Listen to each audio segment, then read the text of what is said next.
Bienvenue à tous à l'étude de la parole de Dieu ce matin. Nous allons étudier quelques principes pour la meilleure compréhension des Écritures, car nous sommes tous des étudiants et des étudiantes de la parole de Dieu. Amen.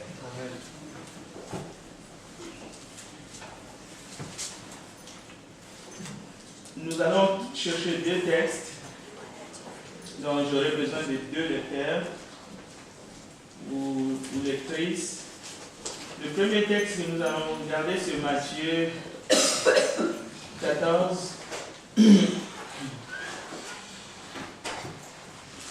À partir du verset 6. Si quelqu'un trouve, il peut nous le lire. Matthieu 14, versets 6 à 13. Or, lorsqu'on célébra l'anniversaire de la naissance d'Hérode, la fille d'Hérodias dansa au milieu des convives et plut à Hérode, de sorte qu'il promet avec serment de lui donner ce qu'elle demanderait. À l'instigation de sa mère, elle dit: donne-moi ici sur un plat la tête de Jean-Baptiste. Le roi fut attristé, mais à cause de ses serments et des convives, il commanda qu'on la lui donnât. Et il envoya décapiter Jean dans la prison. Sa tête fut apportée sur un plat et donnée à la jeune fille qui la porta à sa mère. Les disciples de Jean vinrent prendre son corps et l'ensevelir. Et ils allèrent l'annoncer à Jésus. Verset 13. À cette nouvelle, Jésus partit de là dans une barque pour se retirer à l'écart dans un lieu désert. Et la foule, l'ayant su, sortit des villes et le suivit à pied. Quand il sortit de la barque, il vit une grande foule et fut ému de compassion pour elle, et il guérit les malades. Le soir étant venu, les disciples s'approchèrent de lui et dirent: ce lieu est désert et l'heure est déjà avancée. Renvoie la foule afin qu'elle aille dans les villages pour s'acheter des vivres. Verset 16. Non, jusqu'à 13. Oh, Oui, jusqu'à 13, jusqu'à c'est déjà bien. Ok. Alors, nous avons ici la célébration de l'anniversaire de naissance de Hérode. Hérode est un roi, nous connaissons un peu son histoire dans la parole de Dieu. Alors, comme le thème de notre étude ce matin, c'est le principe pour la meilleure compréhension des Écritures, ce qui nous amène ici, dans cette célébration de l'anniversaire de naissance d'Hérode, c'est la demande de Hérodias. Mais nous avons aussi la fille de Hérodias qui danse au milieu des convives. Et cela plut au roi Hérode. Si vous allez dans Marc chapitre 6, verset 14, nous avons d'autres détails. Pourquoi nous allons chercher ces détails? C'est pour mieux comprendre ce que le frère vient de nous lire dans Matthieu 14. Parce que si nous nous arrêtons seulement dans cette lecture sommaire, nous n'allons pas puiser tout ce qu'il y a comme information pour une bonne compréhension de ce qui s'est passé ce jour-là. Alors dans Matthieu 6 et Marc 6, nous n'allons pas tout lire, je vais vous lire quelques versets. À partir du verset 14, le roi Hérode entendit parler de Jésus, dont le nom était devenu célèbre, et il dit: Jean-Baptiste est ressuscité des morts, et c'est pour cela qu'il s'est fait par lui des miracles. D'autres disaient: c'est Élie, et d'autres disaient: c'est un prophète comme l'un des prophètes. Mais Hérode, en apprenant cela, disait: ces gens que j'ai fait décapiter, c'est lui qui est ressuscité. Donc, ces détails dans la bouche d'Hérode n'est pas la moindre. Le verset 17 nous dit: car Hérode lui-même avait fait arrêter Jean et l'avait fait lier en prison à cause d'Hérodias, femme de Philippe, son frère, parce qu'il l'avait épousée. Et que Jean lui disait: il n'était pas permis d'avoir la femme de ton frère. Hérodias était irritée contre Jean et voulait le faire mourir. Mais elle ne le pouvait, car Hérode craignait Jean, les connaissant pour un homme juste et saint, et il les protégeait, et après l'avoir entendu, il était souvent perplexe et l'écoutait avec plaisir. Et au verset 21, c'est alors, cependant un jour propice arriva lorsque Hérode, à l'anniversaire de sa naissance, donna un festin assez grand aux chefs militaires et aux principaux de la Galilée. Là, on comprend qui était là, qui étaient les convives. Alors que dans Matthieu, nous ne connaissons pas la nature, l'importance des gens qui étaient au jour de cet anniversaire de naissance où le roi, sous serment, a dit à cette jeune fille, parce qu'elle a tellement bien dansé, je te donnerai jusqu'aux moitiés de mon royaume, sous serment. Alors, ce qui devrait arriver est arrivé. Alors, pour mieux comprendre les Écritures, à une simple question, qui demanda la tête de Jean-Baptiste? Tout dépend de comment on fait la lecture. Ça pourrait être Hérodias, la femme d'Hérode, qui demanda la tête de Jean-Baptiste à sa fille. Ça pourrait être la fille d'Hérodias, qui alla demander la tête de Jean-Baptiste à Hérode.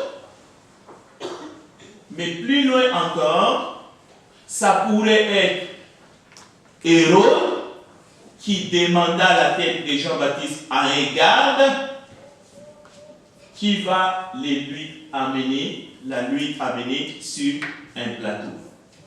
Mais aussi à une question simple, qui décapita Jean-Baptiste? Là encore, tout dépend de comment on est positionné. L'un dira, c'est le garde qui est allé en prison avec le couteau qui décapita Jean-Baptiste. Mais comme vous venez de le voir dans Marc, c'est Hérode lui-même, le roi, qui déclare, bien sûr c'est sous l'inspiration du Saint-Esprit que l'évangéliste Marc écrit, c'est Jean qui a fait décapiter, au fait c'est Hérode qui a fait décapiter Jean. Donc, nous avons ici, pas comme les gens du monde parfois présentent les Écritures en disant il y a des contradictions dans la parole de Dieu, loin de là, parce que ce n'est pas le but. Tout dépend de la façon dont on veut comprendre les Écritures, soit c'est par un esprit humain, soit on reste sous le contrôle de l'esprit pour essayer de comprendre. Pourquoi tout cela? C'est au niveau de responsabilité. Lorsque vous lisez les Écritures, il ne faut pas se positionner en juge. C'est-à-dire le jugement n'est pas ici à ce niveau. Qui a commis les crimes? Qui est le grand responsable de la mort de Jean-Baptiste? Parce que là encore, les avis peuvent se départager. Celui-là va indexer la femme d'Hérode, oui, la femme d'Hérode. L'autre va indexer la fille. Pourquoi? D'abord qu'elle a dansé. Il y en a même qui ont tellement haï la danse à cause de ça. D'autres ont haï même les fêtes d'anniversaire. On ne peut pas fêter la fête d'anniversaire parce que la source des Jean-Baptiste, c'est la fête d'anniversaire. Et ils sont très agressifs. Ainsi de suite. Quelqu'un d'autre dira, oh non, c'est le garde. Le garde, d'ailleurs, dans les termes militaires, tout ordre qui est donné, même par un supérieur, quand c'est contre la morale, il faut désobéir. Quelqu'un d'autre va s'apprendre à ces gardes-là. Il aurait pu seulement s'échapper, comme les soldats qui ont fui les États-Unis, ils ne voulaient pas aller à la guerre du Golfe. Ils sont entrés au Canada comme des réfugiés politiques. Et ils vivent ici jusqu'aujourd'hui, avec des statuts de réfugiés.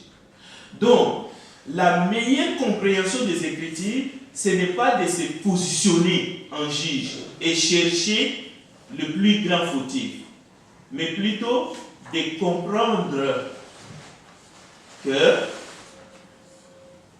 malgré la mort d'Hérode, malgré la mort de la femme d'Hérode, physique, je parle de la mort physique, ce garde-là est déjà passé au trépas, et même la fille qui a bien dansé, la résurrection de morts, de méchants et de justes viendra, et il y aura les jugements à ce moment-là. Mais lorsque nous examinons les Écritures, la position d'autorité d'Hérode en tant que roi fait qu'il endosse la charge, la culpabilité, la responsabilité, pas au terme du jugement, de la mort de Jean-Baptiste. Ça, c'est notre premier texte. Nous allons aller chercher un deuxième texte. C'est un texte que nous avons dans notre bulletin. Jean chapitre 13. Jean chapitre 13. Nous allons lire le verset 22 et jusqu'au verset 26. Jean 13, 22 à 26. Je demande à un frère ou une sœur dans la salle qu'il puisse nous les lire. Les disciples se regardèrent les uns les autres, ne sachant de qui ils parlaient. Un de ses disciples, celui que Jésus aimait, était couché sur les seins de Jésus. Simon-Pierre lui fit signe de demander qui était celui dont parlait Jésus. Et ce disciple s'étant penché sur la poitrine de Jésus, lui dit, Seigneur, qui est-ce? Jésus répondit, c'est celui à qui tu donnerais le morceau trempé et ayant trempé le morceau et les donna à Judas, fils de Simon Iscariote. Est-ce que le morceau fut donné? Satan entra dans Judas. Jésus lui dit, ce que tu fais, fais-le fortement. Mais aucun de ceux qui étaient à table ne comprit pourquoi il lui disait cela. Ok, jusqu'au verset 26. Merci. Alors, nous savons tous, chers frères et sœurs, que l'enseignement de Jean chapitre 13, c'est l'amour. C'est l'amour les uns les autres. Mais c'est l'amour pour le Seigneur. C'est l'amour pour Jésus. L'amour que nous avons pour lui. Mais regardez tous les contextes. Regardez le Seigneur lui-même en position du serviteur. Il enlève, en tout cas, une partie de ses vêtements. Il lave les pieds de ses apôtres. Mais qu'est-ce qui vient chercher le lecteur, l'étudiant, celui qui veut comprendre la parole, celui qui a soif? C'est toujours ces mots, les disciples, c'est lui que Jésus aimait. Pourquoi ça vient chercher notre compréhension, notre entendement? C'est ça. Il y en a qui ont extrapolé, ah, c'est seulement lui que Jésus aimait. Donc Jésus l'aimait plus. Pourquoi Jésus l'aimait plus? Le disciple au singulier, c'est lui que Jésus aimait. Alors, il y a eu des études bibliques juste pour chercher qui étaient les noms de ces disciples. Et il y a des exercices, et il y a eu même des contradictions. On a tâtonné parce que le nom n'est pas donné. Il faut justement, si on veut arriver à une réponse, à une compréhension, comme je venais de le dire dans l'introduction, il faut lire en plusieurs endroits. Parce que si on reste seulement dans Jean chapitre 13, on n'a pas les noms. Et même si on va 2, 3, verset 4, on ne trouvera peut-être pas les noms. On entre dans les peut-être ce serait lui, peut-être, ainsi de suite. Bien entendu, ce n'est pas un mystère. Mais l'enseignement ici, c'est l'amour les uns les autres, parce que Jésus lui-même va le dire. Jésus le dit, je vous donne un commandement nouveau. Aimez-vous les uns les autres comme je vous ai aimé. Vous aussi, aimez-vous les uns les autres. À ceci, tous connaîtront que vous êtes mes disciples si vous avez de l'amour les uns pour les autres. Simon-Pierre lui dit, Seigneur, je suis au verset 36, où vas-tu? Jésus répondit, tu ne peux maintenant me suivre où je vais, mais tu me suivras plus tard. Seigneur, lui dit Pierre, pourquoi ne puis-je pas te suivre maintenant? Je donnerai ma vie pour toi. Jésus répondit, tu donneras ta vie pour moi. En vérité, je te le dis, le coq ne chantera pas que tu ne m'aies régné 3 fois. Donc, nous voyons ici un principe qui est important. L'amour que nous avons pour Jésus. Et nous devons faire de notre mieux. Mais répondons d'abord à la question, pourquoi Jésus aimait ses disciples-là? Ce n'est pas sorcier. Dans Jean chapitre 21, cherchons Jean chapitre 21, nous allons lire les versets 4 jusqu'au verset 7. Une autre personne qui n'a pas encore lu, Jean 21, versets 4 à 7.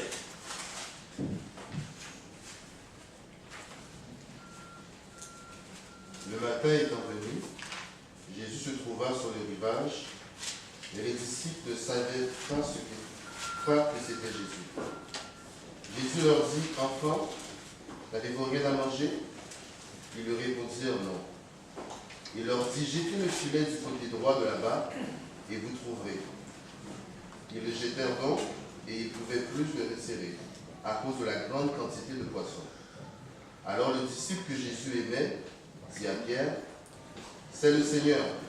Et Simon-Pierre, dès qu'il eut entendu que c'était le Seigneur, mit son vêtement et sa ceinture, car il était nu, et se jeta dans la mer.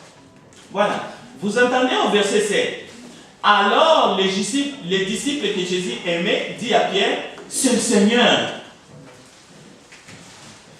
Frères et sœurs, lorsque vous attendez les disciples que Jésus aimait, Jésus n'essaye pas de dire à ceux qui sont autour de lui, écoutez, je vous aime moins, lui je l'aime plus. Non, il veut susciter l'amour de tous ceux qui sont là pour lui. C'est une façon d'attirer l'attention de tout le monde sur l'amour qu'ils ont eux pour lui. Mais nous allons voir pourquoi nous le disons. Nous pouvons même aller dans un autre texte, je le cite comme ça, les jours de la résurrection de Lazare. Vous allez voir quelque part, or Jésus aimait, il aimait Marthe, il aimait Marie, or Jésus aimait Lazare. Est-ce que cela faisait partie des 12? Non. Donc, les disciples que Jésus aimait, alors, rapidement, la meilleure question ici, la bonne compréhension, pourquoi Jésus aimait ces disciples-là? Alors, les réponses que nous allons trouver dans les Écritures, ça va nous aider à connaître aussi ces disciples. Parce que dans Jean 21, nous allons essayer d'aller comprendre ces disciples parce que ce n'est pas un mystère. Regardez Jean 21, verset... Je vais lire à partir du verset 20. Toujours dans Jean 21, à partir du verset 20. Regardez les textes. Pierre, s'étant retourné, vit venir après eux les disciples que Jésus aimait.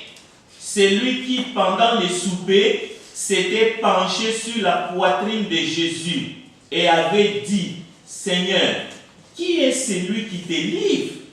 En le voyant, Pierre dit à Jésus, et celui-ci, Seigneur, que lui arrivera-t-il? Jésus lui dit, si je veux qu'il demeure jusqu'à ce que je vienne, que t'importe.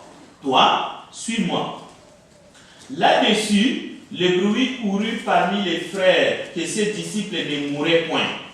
Cependant, Jésus n'avait pas dit à Pierre qu'il ne mourrait point. Mais si je veux qu'il demeure jusqu'à ce que je vienne, que t'importe. Écoutez bien le verset 24. C'est ces disciples qui rendent témoignage de ces choses et qui les a écrites. Et nous savons que son témoignage est vrai. Jésus a fait encore beaucoup d'autres choses. Si on les écrivait en détail, je ne pense pas que le monde même puisse contenir les livres qu'on écrirait. Nous savons qui a écrit l'évangile des Jean. Donc c'est Jean. C'est Jean, le frère de Jacques. Donc, les disciples que Jésus aimait, comment comprendre ces disciples-là? Est-ce qu'il était un super disciple? Est-ce qu'il avait quelque chose de plus que les autres? Non. Est-ce que Jésus privilégiait ces disciples-là? Non. Mais quel était son caractère? Quel était son comportement? Qu'est-ce qu'il avait en lui de spécial pour que Jésus lui prenne comme exemple de son amour, mais aussi de l'amour que lui, il avait pour son Seigneur? Quelques exemples. D'abord, au bord du lac Tibériade, qui a reconnu le premier le Seigneur? Alors que c'était très tôt le matin, il faisait sombre. Au verset 4, la Bible dit, tous les disciples qui étaient en train de faire ce travail de pêche sans rien capturer, fatigué et tout, y compris lui-même Jean, personne n'avait reconnu le Seigneur dans un premier temps. Mais au verset 7, il était le premier. Il était le premier. Ça le distingue, mais pas au niveau de sa personnalité, mais au moins au niveau de sa perception. Il était vigilant.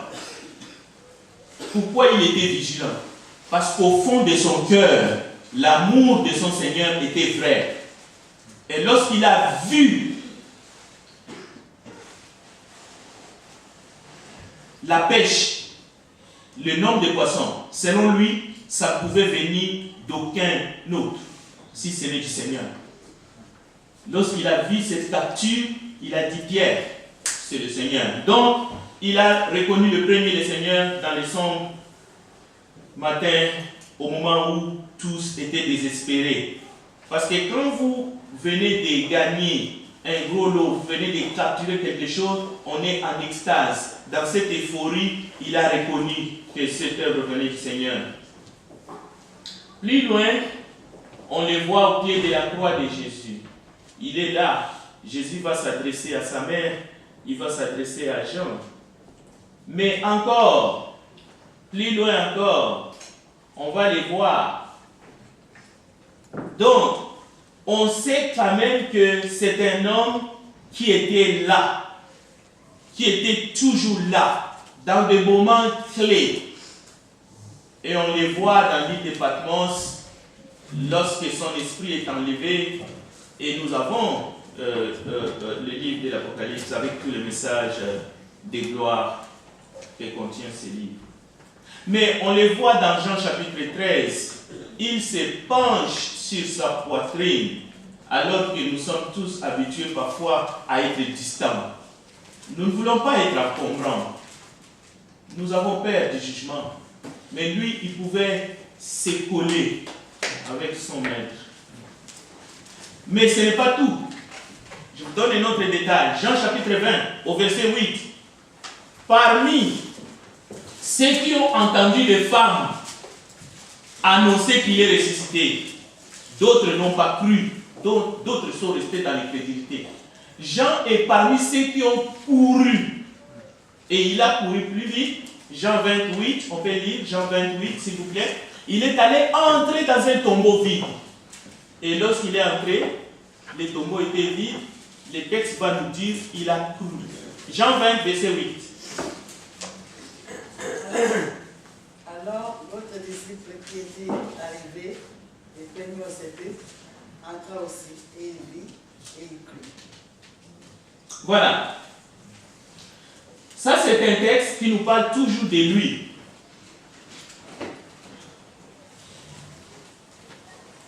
Il y a un principe ici que nous devons tirer. Je vous l'ai dit, c'est Jésus qui dit dans Luc 19, on donnera à celui qui a, mais celui qui n'a pas, on ôtera même ce qu'il a. Cela veut dire, lorsque Jean, avec tout ce que nous venons de voir dans son caractère, dans son comportement, tout ce que nous venons de comprendre, Jésus est en train de l'utiliser simplement pour nous montrer, en nous disant, les disciples que Jésus aimait. Mais en réalité, il a montré pas mal d'amour vers son Seigneur. Et il y a encore un autre exemple que j'ai relevé pour vous. C'est une femme dans Matthieu 13. Matthieu 13, lui aussi, pour elle, d'ailleurs, il est dit, elle a beaucoup aimé. Matthieu 13, verset 47. Matthieu 13, verset 47 à 50. Je vais demander encore à un frère ou une sœur de nous lire, comme ça on va terminer cette étape. Le royaume des cieux est encore semblable à un filet jeté dans la mer. Attendez, Matthieu 13, 47. Le royaume des cieux est encore semblable à un filet jeté dans la mer et ramassant des poissons de toute espèce. C'est pas ça? Attendez, je vais aller vérifier.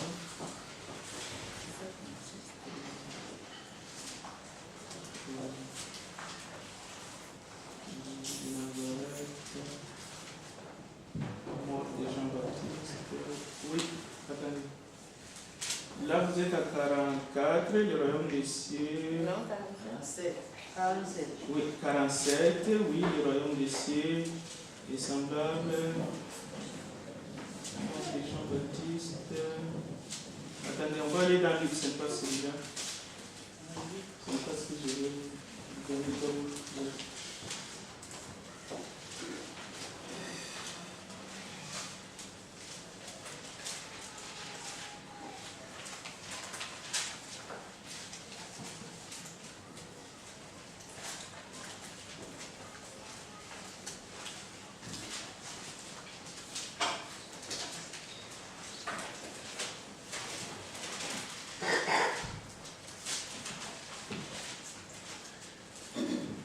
C'est l'histoire de Marie de Béthanie.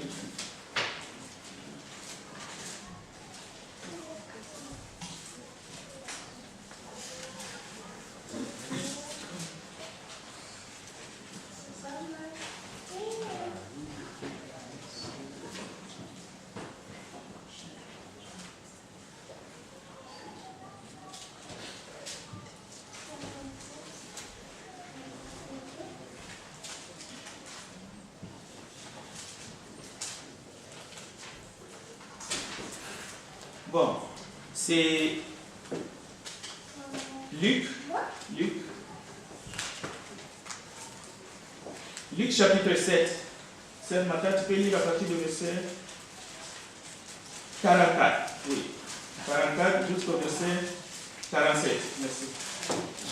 Puis, s'étonnant vers la femme, il dit à Simon, vois-tu cette femme, je suis entré dans ta maison et tu ne m'as point donné d'eau pour laver mes pieds.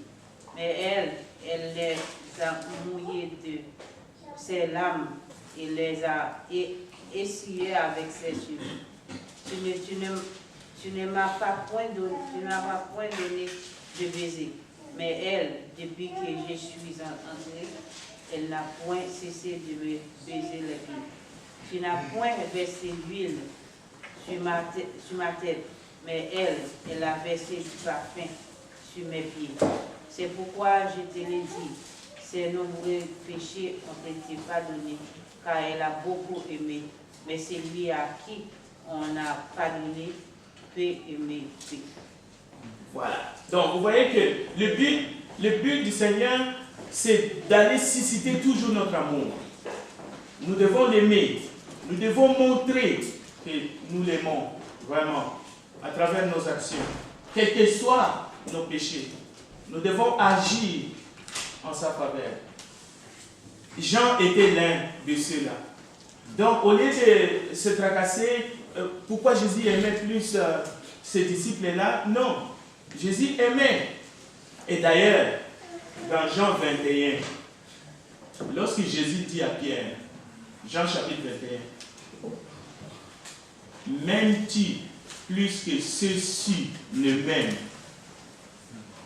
Parmi ceux-là qui sont devant Jésus, que Jésus dit à Pierre, m'aimes-tu plus que ceux-ci? Il est dedans. Les disciples que Jésus aimait est dedans. Parce que c'est dans l'épisode au bord du lac de Tibériade, après la pêche. Nathanaël est là, Jean est là, Philippe est là. Comment? Maintenant Jésus demande à Pierre, après avoir demandé 3 fois à Pierre, m'aimes-tu plus que ceux-ci? Donc comprenons bien. Alors cherchez Marc chapitre 10, verset 35. Marc chapitre 10, verset 35. Nous allons encore parler une fois de plus de cet homme. Marc 10, verset 35. Les filles de Zébédée, Merci. Jacques et Jean, s'approcheront de Jésus et lui dirent, Maître, nous voudrions que tu fasses pour nous ce que nous te demanderons. On continue? Oui, continue. Il dit qu'il voulait que je fasse pour vous. Voilà. Vous voyez? Il n'était pas seul, il était avec son frère Jacques. Ils vont vers Jésus, le fils de Zébédée. Zébédée, c'est leur père. Ils disent, Seigneur, on va te demander quelque chose. Mais on veut que tu fasses ça pour nous. Jésus leur dit, ok, demandez. Demandez ce que vous voulez et je vais le faire pour vous. C'est ce que Jésus dit. C'est intéressant. Que voulez-vous que je fasse pour vous? Écoutez, les désirs de leur cœur. Accorde-nous, lui dirent-ils, d'être assis l'un à ta droite et l'autre à ta gauche quand tu seras dans ta gloire. À cause de leurs demandes, les autres disciples vont même se fâcher contre eux. Mais le principe de la compréhension des Écritures. Allons-y dans Matthieu 20. Notez bien ici, c'est les fils de Zébédée, les deux, Jacques et Jean, qui font la demande directe à Jésus. Ils sont face à face avec le Seigneur. Regardez dans Matthieu, chapitre 20.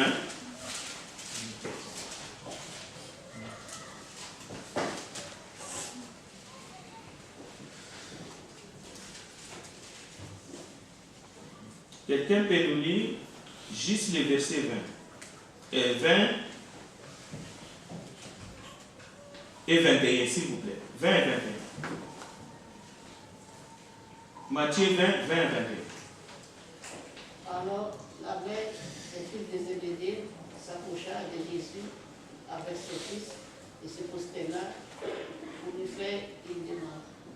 Il a dit, que tu ordonnes-lui, dit-elle, et mes deux fils, les voici, asseoir, assis dans ton royaume, l'un à ta droite et l'autre à ta gauche. Voilà. Les ennemis de la Bible, lorsqu'ils lisent un texte comme ça, parce que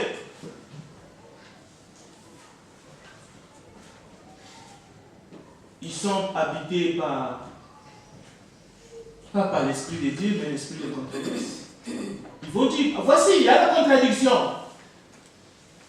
On dit, ce sont les fils qui ont demandé, maintenant c'est la mère qui a demandé. Mais les principes de la meilleure compréhension des Écritures, et il y en a plein de textes comme ça.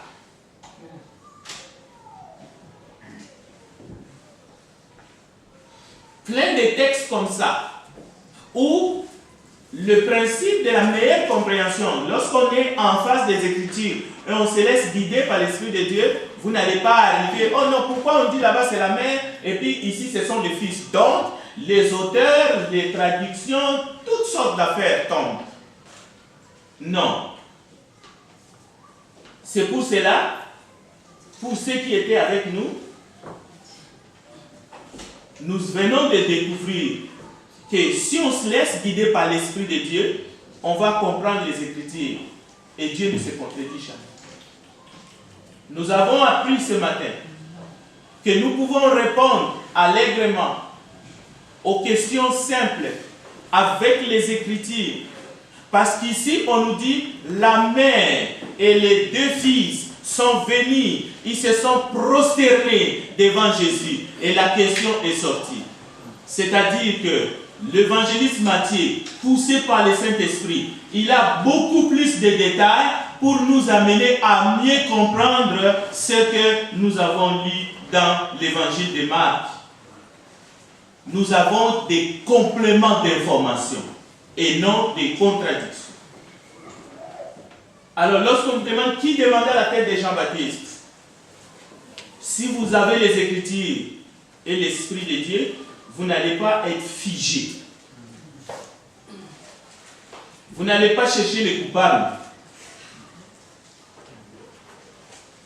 Si on vous demande, est-ce que le fils de Zébédée ou la mère qui a demandé d'être assis lorsque le Seigneur viendra à la droite, que ses fils soient assis l'un à gauche, l'un à droite. Le fait d'être l'un à gauche, l'un à droite, comme cela a agacé les disciples, les autres disciples face à ces deux frères, ne nous habite pas. Pourquoi ils ont demandé ça? C'était quoi leur affaire? Non. Les Écritures nous renseignent, les Écritures nous informent, les Écritures ne sont pas là pour nous perdre, les Écritures sont là pour nous édifier. Un autre exemple, c'est Jean. Jean lui-même, au verset 18 du chapitre 11 de l'évangile selon Matthieu, il est écrit que Jean est venu ne mangeant et ne buvant. C'est Jésus qui a dit ça. Jean-Baptiste. Jésus a dit, Jean est venu, il ne mangeait pas, il ne buvait pas, vous avez dit qu'il a un démon. Le Fils de l'homme est venu, il mange, il boit. Vous lui traitez encore de la même chose. Mais si vous allez dans Matthieu, chapitre 11, verset 18, vous allez lire, car Jean est venu ne mangeant ni ne buvant. Alors, comment est-ce qu'il vivait? Avait-il un estomac? Mais lisez Marc chapitre 1, verset 6. On va s'arrêter. Marc chapitre 1, verset 6. Marc chapitre 1, verset 6.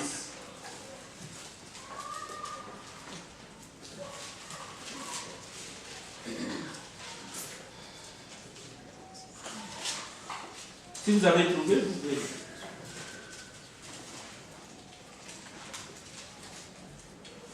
Jean avait un vêtement de poil de chameau et une ceinture de cuir autour des reins. Il se nourrissait de sauterelles et de miel sauvage. Ah! Maintenant, qui dit vrai? Jésus, en disant Jean est venu ne mangeant et ne buvant, alors qu'il est écrit dans Marc, Jean mangeait le miel et le sauterelle. Les ennemis de la Bible viennent de trouver encore une contradiction dans la Bible. Mais pourquoi? Pour que nous aimons moins la parole de Dieu, pour que nous aimons moins le Seigneur, pour que nous disons, cette affaire de religion, nous sommes pris au piège. Non. Non, bien-aimé. Non. La parole de Dieu, c'est l'esprit et la vie. Il faut seulement comprendre. Il faut avoir la meilleure compréhension. Si vous regardez qu'est-ce que Jésus voulait dire, ne mangeant et ne buvant, vous allez comprendre. C'est-à-dire, il ne vivait pas comme l'homme que nous sommes. Il n'était pas dans le palais que nous habitons aujourd'hui. Mais ce matin, Dieu nous demande, comme il a dit à Jean, comme il a dit à Pierre, même-tu plus que ceux-ci lui-même. Et Dieu nous aime du même amour qu'il a aimé Jean, qu'il a aimé Pierre. Mais il veut voir en retour, en nous, que nous l'aimons, que nous les cherchons, que nous voulons être présents auprès de lui et partout. Amen. Amen. Je ne sais pas si quelqu'un a un commentaire sur ce principe pour la meilleure compréhension de la parole, qui consiste à ne pas opposer les Écritures, mais à entendre ce que l'Esprit veut nous communiquer. Oui, premier. Oui, en ce qui concerne Jean, c'était le plus jeune parmi eux. Même en allant au tombeau, là, il court plus vite que les autres. Alors, c'est un sujet, il colle tout le temps sur Jésus. Bon, c'est normal. Ils sont toujours ensemble, alors on voit en amitié, on dit ça, mais ce n'est pas qu'il aimait plus que les autres. Il aimait. D'ailleurs, le mot plus n'existe pas. Les hommes l'ont ajouté. Ouais, ouais. Il aimait, Et comme il aimait Lazare et Jésus. en plus, par exemple, la mère des deux fils, là, des deux bébés, Oui, la mère de ainsi que les deux fils, ils ont demandé la même chose. Ça n'a pas changé, ça n'a rien changé. Alors que c'est la mère, que c'est les fils, sont la même chose, ça arrive au même aussi. La mère était... Les évangélistes de présenter les choses, Ouais. mais ils n'ont pas de contradiction. Ce qui est important, c'est que la mère et les fils étaient ensemble. Ils avaient le même but, ils avaient le même objectif. Ils regardaient vers la même direction. Il n'y a pas de quoi. Ouais. Est-ce qu'il y a d'autres commentaires? Oui, frère Frédéric. Oui. Est-ce que, c'est une explication, Oui. Jésus a dit à Zébédée ou à sa femme, demandez, ou bien, que voulez-vous que je fasse? Que voulez-vous que je fasse? Est-ce que c'est la même explication que demandez ce que vous voulez et je le ferai? Est-ce que c'est la même explication? Demandez ce que vous voulez et je le ferai? Ou bien une question, que voulez-vous que je fasse? Est-ce que c'est la même chose? C'est plutôt que voulez-vous que je fasse pour vous? Qu'est-ce que vous voulez? Et d'ailleurs, la réponse que Jésus leur donne traduit la question de Jésus. Parce que Jésus a dit, cela ne dépend pas de moi. Voilà, donc je pose la question parce que peut-être que dans les explications, une chose s'était dit comme ça, c'est pour ça. Non, c'est pas pareil. Qu'est-ce que vous voulez? C'est pas la même chose. Et en répondant, Jésus dit, je sais que vous allez faire tant de choses, que vous allez boire la coupe que je veux boire. Ça, c'était pas déjà peu. Et d'ailleurs, même Pierre, lorsqu'il a dit, je vais mourir pour toi, Jésus n'a pas dit non. Mais quand même, il lui a dit, tu vas me bénir. Jésus lui a dit, écoutez, quant à ce qui est d'être à ma gauche ou à ma droite, cela ne dépend pas de moi, cela dépend de mon Père et à celui à qui mon Père va. Merci, que Dieu vous bénisse. Terminons par une brève prière. Nous te glorifions ce matin, en ce moment, notre Dieu. Nous voulons t'offrir ce qui est agréable à l'honneur de ton Saint-Nom. Que ton esprit nous accompagne, soit avec tous ceux qui vont passer ici devant. Père, sois avec nous tous qui vont t'offrir des sacrifices spirituels agréables à l'honneur de ton nom. Que ta présence soit au milieu de ton peuple. Nous te remercions pour tout. Merci pour nos péchés. Dans le nom de Jésus. Amen.